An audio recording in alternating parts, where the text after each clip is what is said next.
حضرت امام غزالی رحمۃ اللہ علیہ قدس سرا کا اپنے شاگرد کے خط کا جواب۔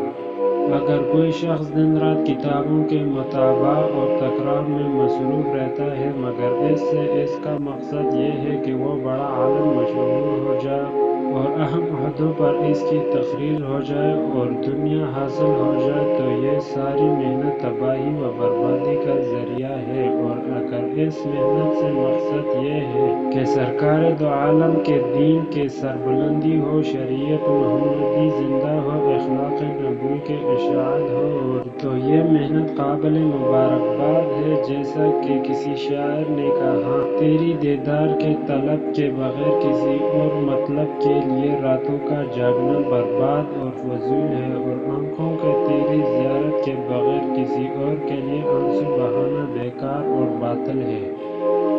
قبر میں 40 سوالات۔ ارشاد نبوی: انسان جتنا بھی زندہ رہے آخر اس نے مرنا ہے، اور جس چیز کے ساتھ اس کی محنت ہے آخر اس کو چھوڑنا ہے، اور جو بھی عمل کرے گا اس کے مطابق جزا پائے گا۔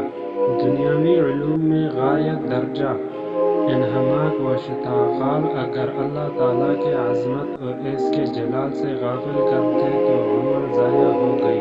میں نے امام غزالی رحمۃ اللہ علیہ انجیل میں خود پڑھا ہے کہ قبر میں اللہ تعالیٰ اپنے بندے سے یہ نفس نفیس خود 40 سوالات فرماتے ہیں، جن میں سے پہلا یہ ہوتا ہے: اے میرے بندہ، تو نے لوگوں کے سامنے جانے کے لیے تو کئی سال اپنے بدن کے زیب اور زینت میں لگا دیے، میرے سامنے پیش ہونے کے لیے بھی کچھ وقت نکالا۔ روزانہ اللہ تعالیٰ کی طرف سے تیرے دل کی گہرائی میں یہ صدا آتی ہے، اگرچہ تو اسے نہ سن سکے: اے میرا بندہ، تو مجھے چھوڑ کر دوسروں کے ساتھ تو اپنے تعلقات مضبوط کرنے کی فکر میں ہے، حالانکہ تمہاری یہ خوبی تو میری ہی رحمت کا اثر ہے۔ علم بغیر عمل کی دیوانگی ہے، اور عمل بغیر علم کی بیگانگی ہے۔ علم اگر گناہوں سے روک کر اللہ تعالیٰ کا فرما بردار نہ بنا سکا تو قیامت کے دن دوزخ کی آگ سے بھی نہیں بچا سکے گا۔ اگر آج گناہوں سے توبہ نہ ہو سکی تو قیامت کے دن کہنا پڑے گا: اے اللہ، ہم کو دنیا میں بھیج تاکہ نیک اعمال کریں۔ اپنے روح کو اللہ تعالیٰ کا فرما برداری میں لگانا ضروری ہے کہ ایک دن یہ بدن سے بھاگ جائے گی، کیونکہ دنیا کا قیام تو صرف موت تک ہے، پھر قبر میں جانا ہے تو قبر میں بغیر زاد راہ کے نہیں جانا چاہیے۔ حضرت صدیق اکبر رضی اللہ تعالیٰ عنہ کا ارشاد گرامی ہے کہ انسانوں کے بدن یا تو پرندوں کے گھونسلے ہیں یا چارپائیوں کے اصطبل۔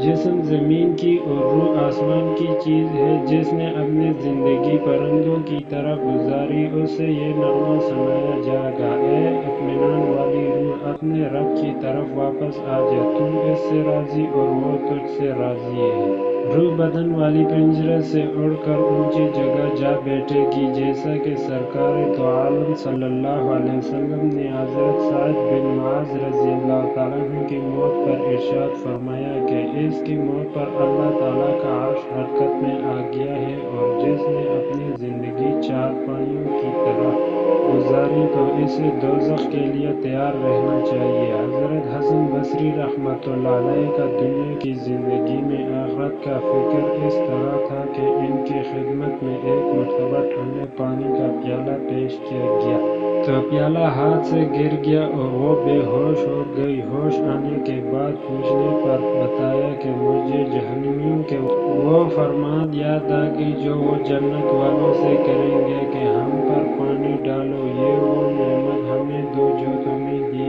گئی۔ مجھے اس ٹھنڈے پانی کو ہاتھ لگانے سے وہ نقشہ بے ہوش کر گیا۔ اللہ تعالیٰ ہم سب کو بچائے۔ اگر علم بغیر عمل کے کافی ہوتا تو اللہ تعالیٰ کی طرف سے سحری کے وقت یہ صدا نہ لگتی: کیا کوئی مانگنے والا ہے؟ کیا کوئی بخشش کا طلبگار ہے؟ کیا کوئی توبہ کرنے والا ہے؟